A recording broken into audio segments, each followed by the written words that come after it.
नमस्कार दोस्तों, स्वागत है आप सभी का वेद गुरु में। आज के इस वीडियो में हम संसद से एग्जाम में पूछे गए महत्वपूर्ण सवालों को जानेंगे। भारत में सरकार की संसदीय प्रणाली कहाँ से ली गई है? संसदीय प्रणाली ब्रिटिश संविधान से लिया गया है। सरकार के संसदीय रूप का विचार कहाँ से लिया गया है? इसका आंसर होगा ब्रिटेन। भारतीय संसद के अपर हाउस को किस नाम से जाना जाता है? अपर हाउस को हम हाउस ऑफ लॉर्ड कहते हैं और इसे लोकसभा भी कहा जाता है। संसद 3 अंगों से मिलकर बना है, लोकसभा, राज्यसभा और राष्ट्रपति। उसी प्रकार राज्यों में विधानमंडल 3 अंगों से मिलकर बना है, विधानसभा, विधान परिषद और राज्यपाल। बहुत सारे राज्य ऐसे भी हैं जहां विधान परिषद नहीं है, वहां केवल विधानसभा है। तो आप कमेंट करके बताइए कि वर्तमान में ऐसे कितने राज्य हैं जहां की विधान परिषद मौजूद है। लोकसभा को निम्न सदन कहा जाता है, उसी प्रकार विधानसभा को निम्न सदन कहा जाता है, राज्यसभा को उच्च सदन कहा जाता है, उसी प्रकार विधान परिषद को भी निम्न सदन कहा जाता है। निम्नलिखित में से कौन से भारतीय संसद के संगठक है? राष्ट्रपति, राज्यसभा और लोकसभा, ये तीनों भारतीय संसद के संगठक है। इसका आंसर होगा ऑप्शन डी, 1, 2 तथा 3। निम्नलिखित में से क्या सही नहीं है? राज्यसभा में निर्वाचन के लिए व्यक्ति की आयु 30 वर्ष होनी चाहिए, ये सही है। लोकसभा में निर्वाचन के लिए व्यक्ति की आयु 25 वर्ष होनी चाहिए, यह भी सही है। ग्राम पंचायत के चुनाव में मतदान के लिए पात्र व्यक्ति की आयु 18 वर्ष अवश्य पूरी होनी चाहिए, यह भी सही है। राज्य विधानसभा में निर्वाचन के लिए व्यक्ति की आयु 21 वर्ष पूरी होनी चाहिए, ये गलत है। तो इसका आंसर होगा ऑप्शन सी। लोकसभा की न्यूनतम आयु है 25 वर्ष, तो विधानसभा में भी न्यूनतम आयु है 25 वर्ष। राज्यसभा में न्यूनतम आयु है 30 वर्ष, विधान परिषद में भी न्यूनतम आयु है 30 वर्ष। राष्ट्रपति बनने के लिए न्यूनतम आयु चाहिए 35 वर्ष और राज्यपाल बनने के लिए भी न्यूनतम आयु चाहिए 35 वर्ष। भारत में संसदीय ढांचे में 2 अस्थायी सदनों का नाम बताइए। इसका नाम है लोकसभा और विधानसभा। संसद में लोकसभा अस्थायी सदन है, उसी प्रकार विधानमंडल में विधानसभा अस्थायी सदस्य है, राज्यसभा अस्थायी सदस्य है, तो विधान परिषद भी अस्थायी सदस्य है। राज्यसभा सदस्य के लिए न्यूनतम आयु क्या है? इसका आंसर होगा 30 वर्ष, जबकि लोकसभा के लिए न्यूनतम आयु है 25 वर्ष। भारतीय संसद के संयुक्त सत्र की अध्यक्षता कौन करता है? संयुक्त सत्र की अध्यक्षता करता है लोकसभा का अध्यक्ष। लोकसभा और राज्यसभा के संयुक्त सत्र की अध्यक्षता कौन करता है? लोकसभा और राज्यसभा के संयुक्त सत्र की अध्यक्षता करता है लोकसभा का स्पीकर। इसी को हम कहते हैं लोकसभा का अध्यक्ष। भारत के राष्ट्रपति द्वारा बुलाई गई संयुक्त बैठक की अध्यक्षता निम्नलिखित में से कौन करता है? इसकी अध्यक्षता करता है लोकसभा का अध्यक्ष। संयुक्त बैठक को बुलाने का अधिकार राष्ट्रपति को है, जबकि संयुक्त बैठक की अध्यक्षता करने का अधिकार लोकसभा के अध्यक्ष को है। भारत के नियंत्रक और महालेखा परीक्षक की रिपोर्ट की समीक्षा करने वाली संसदीय समिति कौन सी है? इसका आंसर होगा लोक लेखा समिति। भारतीय संसद की वित्तीय समितियां निम्नलिखित में से कौन सी है? लोक लेखा समिति, प्राक्कलन समिति और लोक उपक्रम समिति, ये तीनों संसद की वित्तीय समितियां हैं। तो इसका आंसर होगा ऑप्शन डी, 1, 2 और 3। निम्नलिखित में से कौन सी समिति संसद की अस्थायी समिति नहीं है? इसका आंसर होगा वित्त मंत्रालय की परामर्शदात्री समिति। संसद की लोक लेखा समिति का अध्यक्ष नियुक्त किया जाता है इसके द्वारा। इसकी नियुक्ति होती है लोकसभा के अध्यक्ष द्वारा। लोक लेखा समिति का गठन प्रति वर्ष किया जाता है। विपक्षी दल के नेता को लोक लेखा समिति का अध्यक्ष बनाया जाता है। भारतीय संसद में लोक लेखा समिति का अध्यक्ष कौन होता है?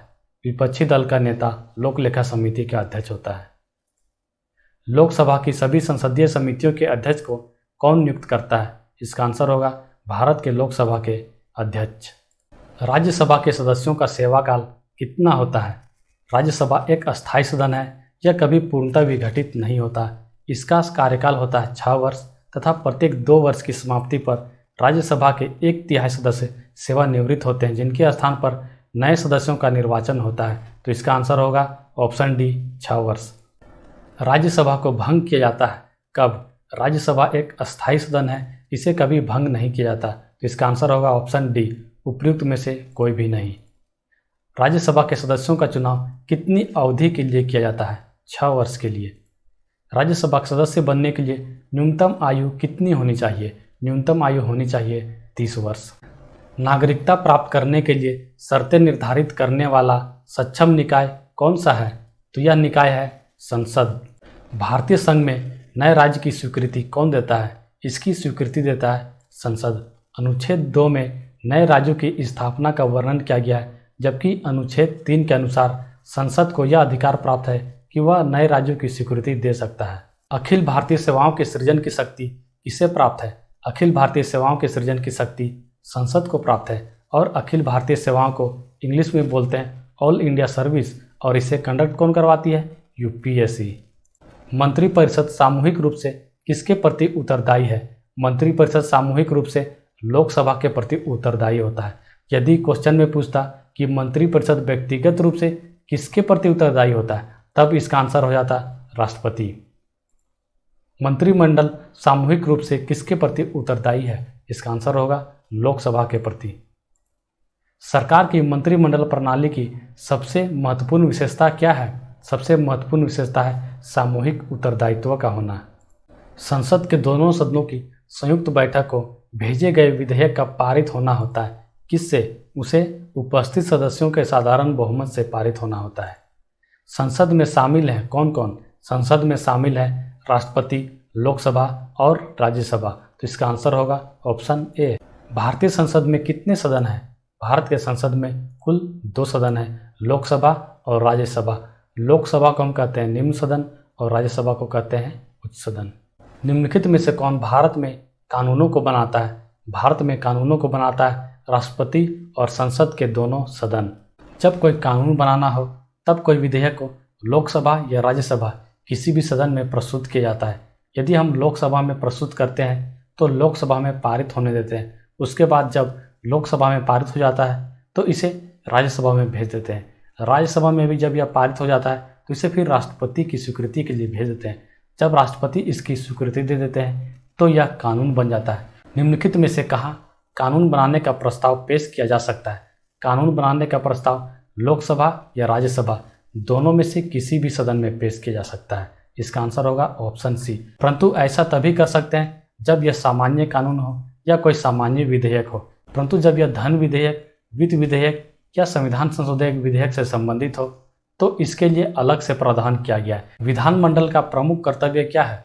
विधानमंडल का प्रमुख कर्तव्य है नियमों को अधिनियमित करना। संसदीय शब्दावली में समापन का क्या आशय है? समापन का अर्थ है संसद के सत्र का अंत करना। सत्र 3 प्रकार के होते हैं, बजट सत्र, मॉनसून सत्र और शीतकालीन सत्र। निम्नलिखित में से कौन विधायिकीय सत्र को स्थगित करने की अधिसूचना जारी करता है? इसकी अधिसूचना जारी करता है भारत के राष्ट्रपति।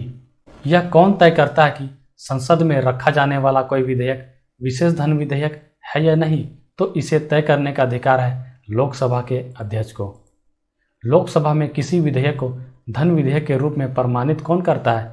इसे प्रमाणित करता है अध्यक्ष अर्थात लोकसभा का अध्यक्ष। भारतीय संविधान के अंतर्गत अवशिष्ट अधिकारों का अर्थ क्या है? संविधान में 3 सूचियों का उल्लेख किया गया है, संघ सूची, राज्य सूची और समवर्ती सूची। संघ सूची में जो विषय हैं उसमें नियम बनाने का अधिकार केंद्र को है। राज्य सूची में जो विषय हैं उसमें नियम बनाने का अधिकार राज्य को है, जबकि समवर्ती सूची में राज्य और केंद्र दोनों ही नियम बना सकते हैं। परंतु कुछ विषय ऐसे हैं जो इन तीनों में से किसी में भी नहीं आते हैं, तो उसे कहते हैं अवशिष्ट विषय। तो इसमें नियम बनाने का अधिकार संघ को है। तो इसका आंसर होगा ऑप्शन डी। अवशिष्ट अधिकारों का अर्थ है जिनको केंद्र सूची, राज्य सूची और समवर्ती सूची में स्पष्ट रूप से शामिल नहीं किया गया है। केंद्रीय विधानमंडल का अध्यक्ष बनने वाले पहले भारतीय कौन थे? वह थे विट्ठल भाई पटेल। संसदीय प्रकार की सरकार की एक प्रमुख विशेषता इनमें से कौन सा है? तो यह है संसद के प्रति मंत्रिपरिषद का सामूहिक उत्तरदायित्व। विधायिका को किस प्रकार की सरकार में कार्यपालिका से अधिक प्राथमिकता मिलती है? इसका आंसर होगा संघीय सरकार। संघीय शासन के 3 अंग हैं, कार्यपालिका, विधायिका और न्यायपालिका। विधायिका विधियों का निर्माण करती है, कानूनों का निर्माण करती है और कार्यपालिका उन कानूनों को लागू करती है, जबकि न्यायपालिका का कार्य है न्याय करना। विधायिका का अध्यक्ष होता है प्रधानमंत्री और कार्यपालिका का अध्यक्ष होता है राष्ट्रपति। संघीय सरकार में राष्ट्रपति तो नाम मात्र के संवैधानिक प्रमुख है, वास्तविक कार्य तो कौन करता है? प्रधानमंत्री। इस प्रकार देखें तो विधायिका को कार्यपालिका से अधिक प्राथमिकता मिलती है। भारत में पहली निर्वाचित लोकसभा कब अस्तित्व में आई? इसका आंसर होगा अप्रैल 1952 ईस्वी में। जब सरकार के विभिन्न अंगों के बीच सत्ता का बंटवारा हो तो उसे क्या कहा जाता है? उसे कहते हैं अधिकारों का वितरण।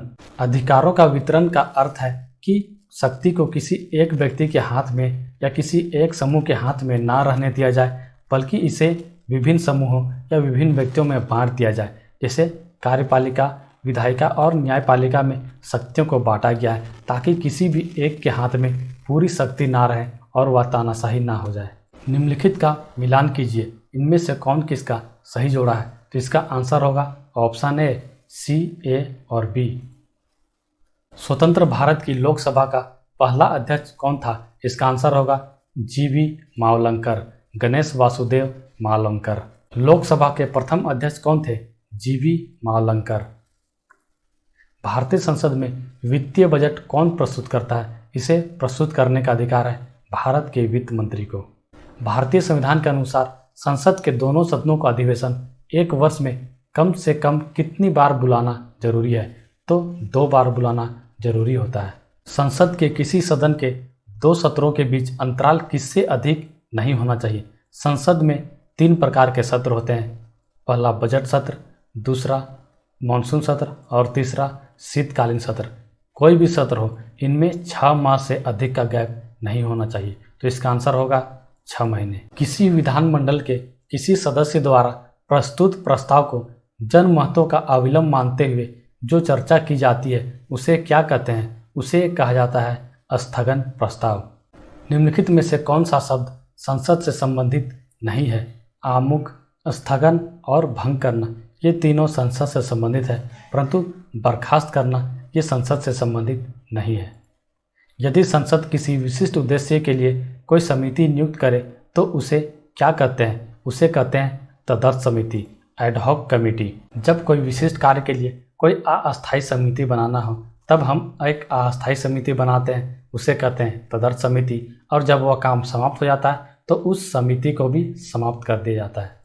मंत्रिपरिषद में कौन शामिल नहीं है? कैबिनेट सचिव मंत्रिपरिषद में शामिल नहीं है। संसद में अविश्वास प्रस्ताव के बारे में निम्नलिखित में से कौन सा कथन सही है? संविधान में अविश्वास प्रस्ताव के बारे में कोई उल्लेख नहीं है, यह सही कथन है। एक अविश्वास प्रस्ताव के बाद दूसरा अविश्वास प्रस्ताव प्रस्तुत करने के लिए 6 माह की अवधि अवश्य होनी चाहिए, ये गलत कथन है। सदन में प्रस्तुत करने से पहले कम से कम 100 व्यक्ति उस प्रस्ताव का समर्थन अवश्य करें, ये भी गलत है। अविश्वास प्रस्ताव यह केवल लोकसभा में ही प्रस्तुत किया जाता है, यह सही है। तो इसका आंसर होगा ऑप्शन डी, 1 और 4। केंद्रीय मंत्रिपरिषद के विरुद्ध अविश्वास प्रस्ताव कहाँ प्रस्तुत किया जा सकता है? इसे सिर्फ लोकसभा में ही प्रस्तुत किया जा सकता है। 1 वर्ष तक राजस्व एकत्रित करने का प्रस्ताव सरकार किस विधेयक द्वारा करती है? तो इसका आंसर होगा वित्त विधेयक। एक बात और याद रख लीजिए, वित्त वर्ष कब शुरू होता है? यह 1 अप्रैल से शुरू होता है और खत्म कब होता है? 31 मार्च। अर्थात वित्तीय वर्ष जो होता है वह जनवरी से दिसंबर नहीं बल्कि 1 अप्रैल से 31 मार्च तक होता है। भारतीय संसद राज्य के किसी विषय पर कानून बनाने के लिए सक्षम है कब? जब अनुच्छेद 352 के अंतर्गत आपात स्थिति लागू हो या फिर देश के 2 या अधिक राज्यों की विधानसभाएं इसका अनुरोध करें। इन दोनों स्थिति में भारत का जो संसद है राज्य के विषय पर कानून बना सकती है। तो इसका आंसर होगा ऑप्शन डी, ए एवं बी दोनों।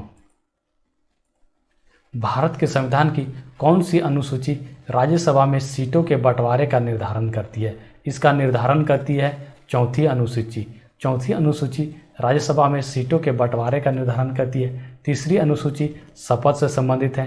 5वीं अनुसूची अनुसूचित क्षेत्रों और अनुसूचित जनजातियों के प्रशासन एवं नियंत्रण के बारे में उपबंध से संबंधित है। और 6ठी अनुसूची असम, मेघालय, त्रिपुरा और मिजोरम राज्य के जनजातीय क्षेत्रों के प्रशासन के बारे में उपबंध है। किस सदन में अध्यक्ष उस सदन का सदस्य नहीं होता? इसका आंसर होगा राज्यसभा। राज्यसभा का अध्यक्ष होता है उपराष्ट्रपति और यह इस सदन का सदस्य नहीं होता है। राज्यसभा का सभापति कौन होता है? भारत के उपराष्ट्रपति इसके सभापति होते हैं। भारतीय संसद की सबसे महत्वपूर्ण विशेषता क्या है? भारतीय संसद की सबसे महत्वपूर्ण विशेषता है इसमें राष्ट्रपति भी शामिल है। हमारे देश का संसद राज्यसभा, लोकसभा और राष्ट्रपति से मिलकर बना है, परंतु बहुत से देश तो ऐसे हैं जहां केवल लोकसभा और राज्यसभा ये दोनों ही मिलकर संसद बन जाते हैं, परंतु हमारे देश में राष्ट्रपति का भी शामिल होना इस संसद का सबसे महत्वपूर्ण विशेषता है। राष्ट्रपति द्वारा राज्यसभा के सदस्यों के नामांकन का नियम किस देश के संविधान से लिया गया था? इसे लिया गया था आयरलैंड के संविधान से। राष्ट्रपति राज्यसभा के लिए 12 सदस्यों का नामांकन कर सकता है और ये सदस्य साहित्य, विज्ञान, कला और समाज सेवा क्षेत्र से संबंधित होते हैं। निम्नलिखित में से कौन सा प्रस्ताव संघीय बजट से संबंधित है? इसका आंसर होगा कटौती। कटौती प्रस्ताव संघीय बजट से संबंधित है। लोकसभा का कार्यकाल कितनी बार 6 वर्ष तक बढ़ाया गया? लोकसभा का कार्यकाल सिर्फ एक बार वर्ष 1975 में आपातकाल के दौरान 5 वर्ष से बढ़ाकर 6 वर्ष तक किया गया था। लोकसभा का कार्यकाल जो मूल संविधान के अंतर्गत 5 वर्ष था, 42वें संशोधन द्वारा बढ़ाकर कितना कर दिया गया? 42वें संशोधन द्वारा लोकसभा एवं विधानसभा का कार्यकाल 1 वर्ष से बढ़ाकर 6 वर्ष कर दिया गया था। भारत में किसकी स्वीकृति के बिना कोई भी सरकारी खर्चा नहीं किया जा सकता? तो इसका आंसर होगा संसद। भारतीय संविधान के अधिकांश उपबंधों का संशोधन किया जा सकता है किसके द्वारा? तो अधिकांश संशोधन किया जा सकता है अकेले संसद द्वारा, और भारतीय संविधान का अनुच्छेद 368 संविधान में संशोधन प्रक्रिया से संबंधित है।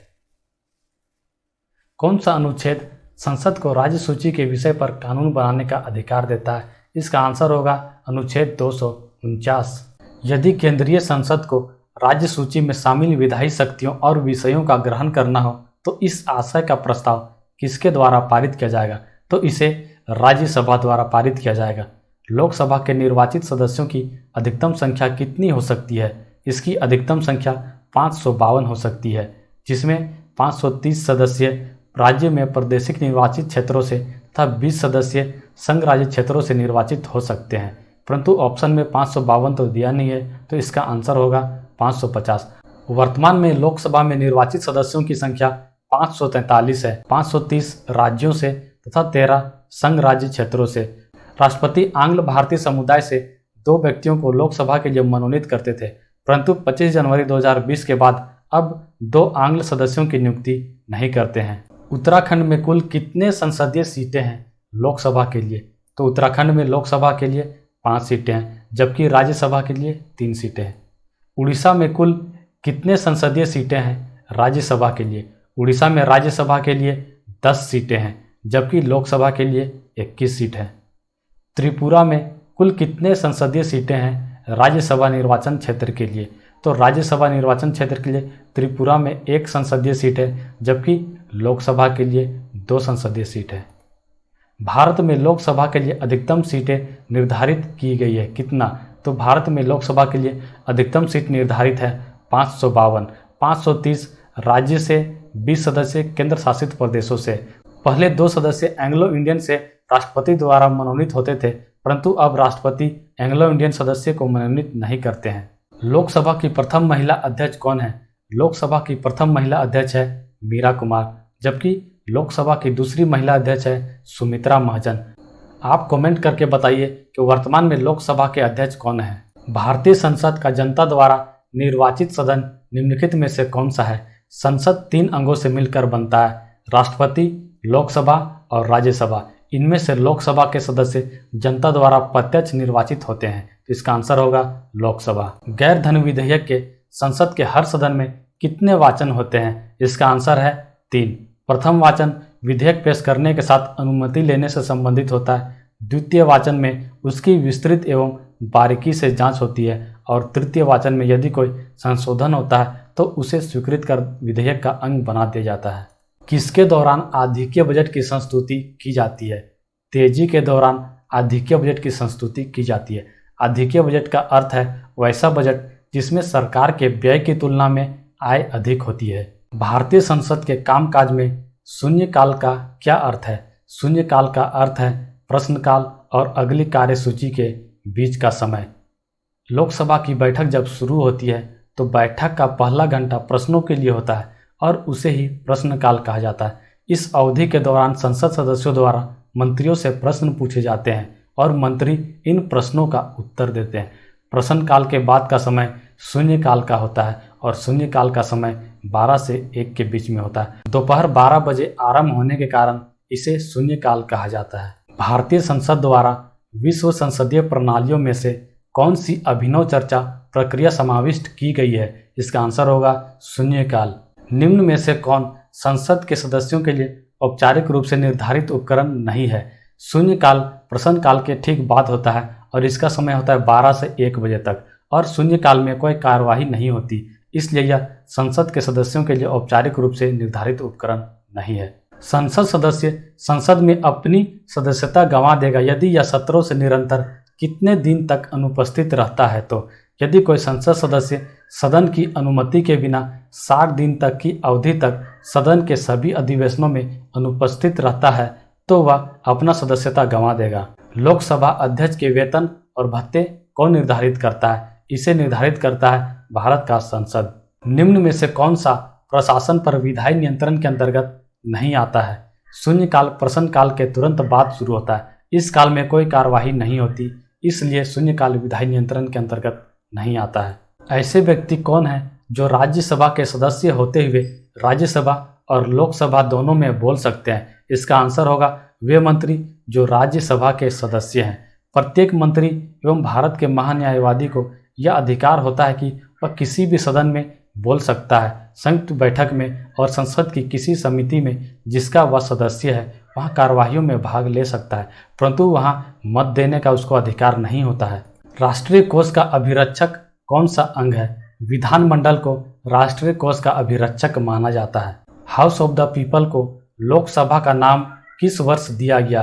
हाउस ऑफ पीपल को लोकसभा का नाम दिया गया 1954 में।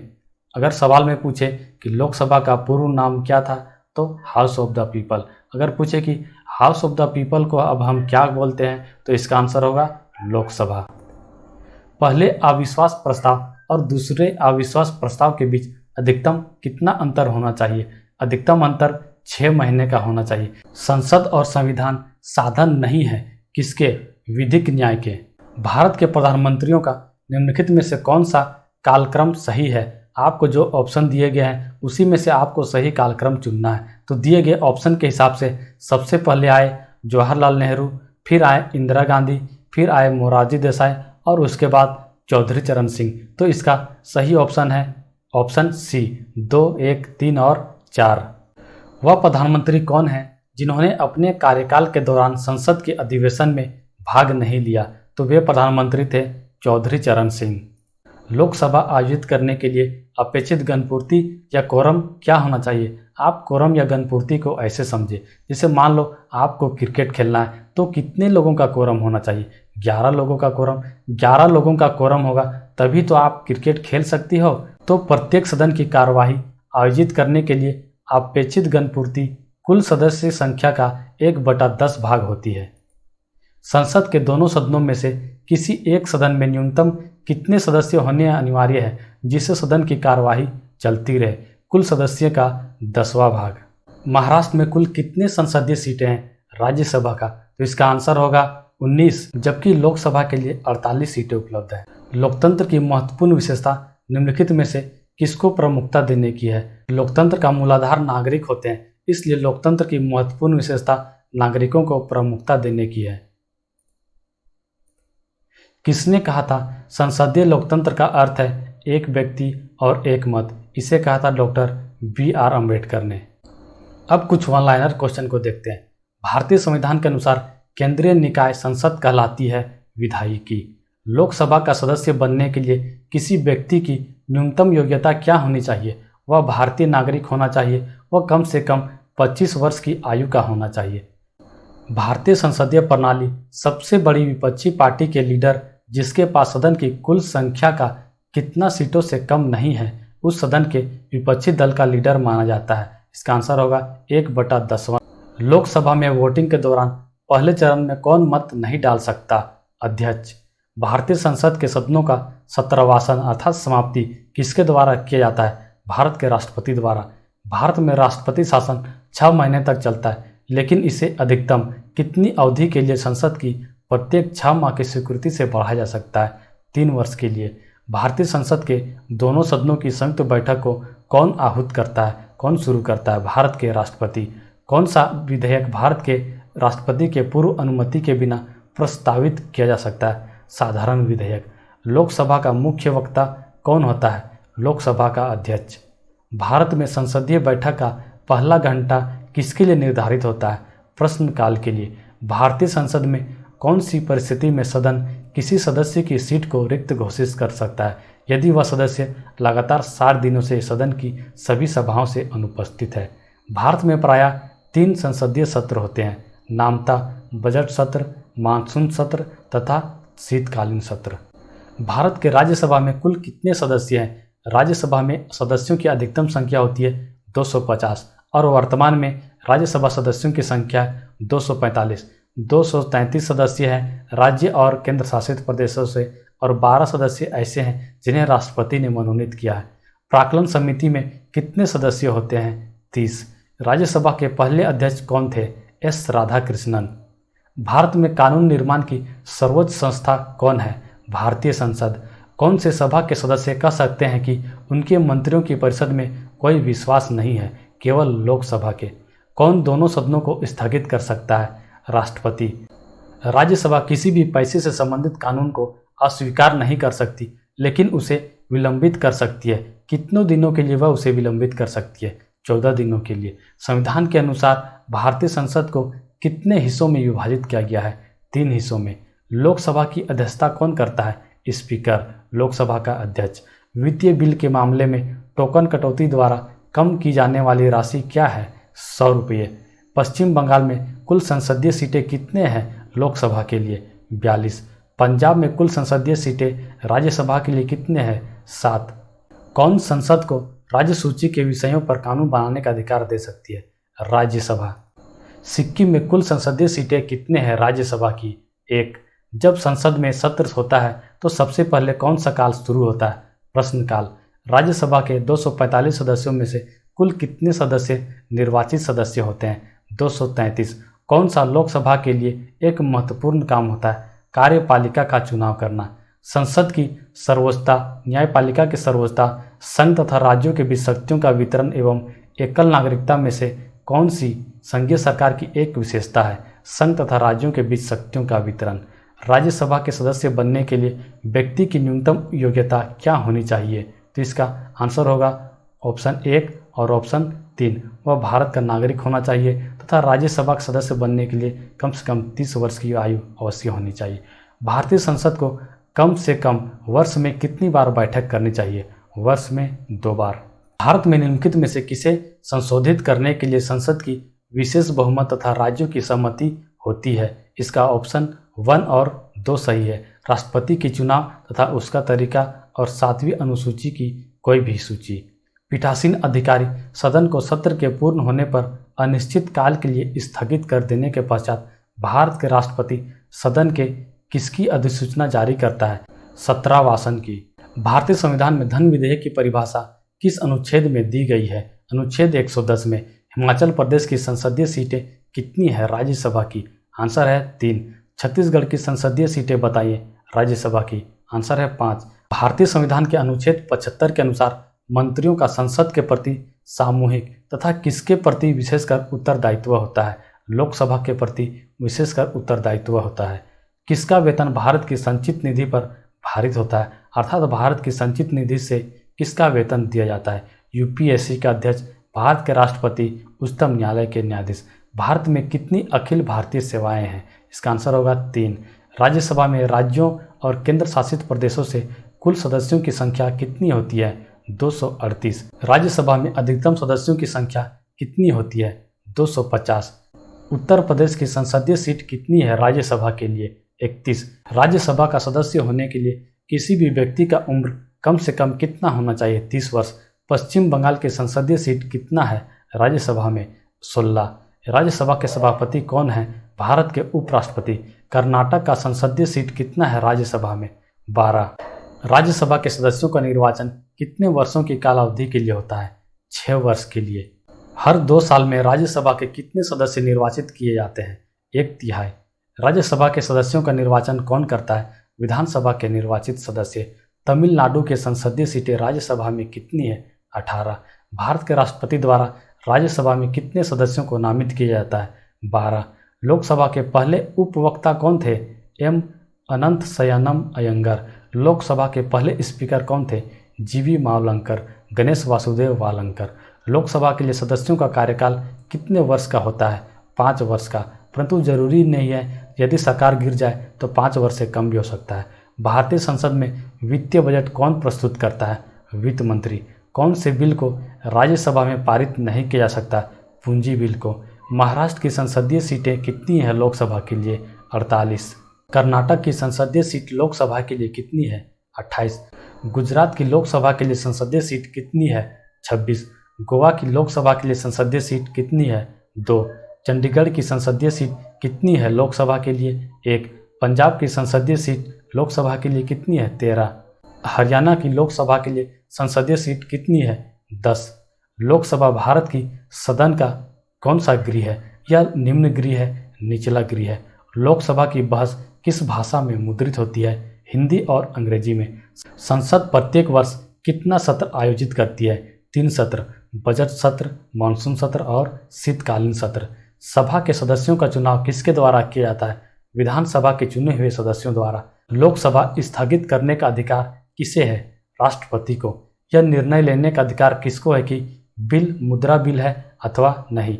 लोकसभा अध्यक्ष को। लोकसभा के अध्यक्ष को उसके पद से किसके द्वारा हटाया जा सकता है? लोकसभा द्वारा पारित प्रस्ताव द्वारा। अगर आप इस चैनल में नए हैं तो चैनल को सब्सक्राइब करें, और यदि आपको ये वीडियो अच्छी लगी हो तो लाइक करें, और यदि पसंद ना आई हो तो डिसलाइक कर दें, और कमेंट में डिसलाइक का कारण जरूर बताएं।